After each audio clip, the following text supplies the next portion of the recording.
Il était une fois un prince qui était bien aimé par son royaume entier. Ses parents l'adoraient et lui donnaient la vie parfaite.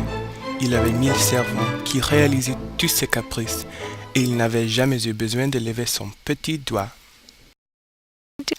Chaque fois qu'il parlait, 1 milliard de personnes l'écoutaient. Il obéissait chacun de ses mots. Même la petite sorcière l'adorait. À vrai dire, elle le regardait toujours de sa cabane dans le bois.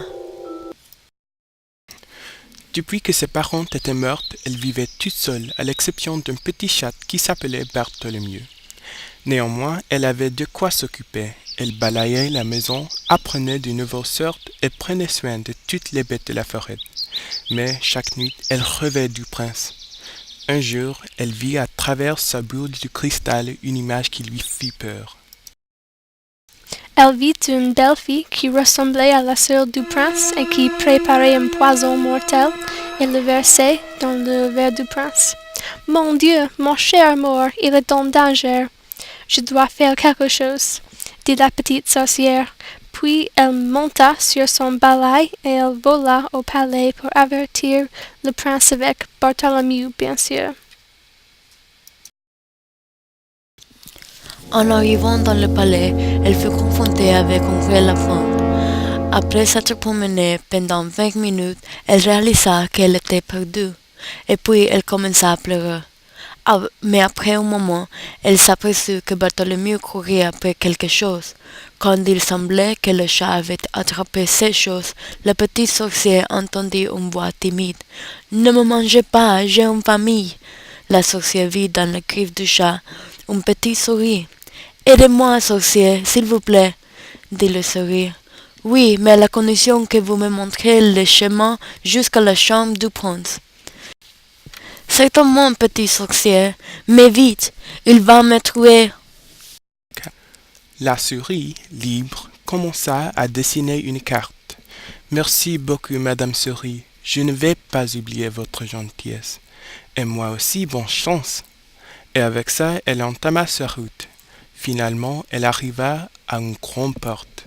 C'était la porte de la chambre royale du prince. Avec quelques mots magiques, elle devint invisible et elle entra dans la chambre comme un fantôme. Voyant la potion, elle s'approcha quand le prince entra avec ses assistants. « Mais non, il ne faut jamais dire jamais. Je veux une voiture en or et je vais la voir, » dit le prince. « Mais il n'y a pas assez d'or dans le monde, votre Excellence, et il faut que vous pensiez à vos sujets. Ils ont faim. » « Ça m'est égal, ils sont tous stupides et sales. » La petite sorcière se sentait bête. En un instant, son monde entier s'écroula. Ce prince chaman n'était qu'un enfant terrible. Elle prononça quelques mots au-dessus de la potion et décida de quitter le palais avec Bartholomew. Le jour prochain, tout le château fut surpris quand le prince, après son déjeuner, se transforma en grenouille. Et quand il sauta sur le genou de sa méchante sœur, elle commença à sentir une odeur dégoûtante. C'était une odeur forte et persistante. Le malheur du prince était temporaire à cause de la petite sorcière, mais ce n'était pas le cas pour la princesse. Elle sentira le marécage pour toujours. Triste et fatiguée, la petite sorcière retourna à sa cabane dans la forêt.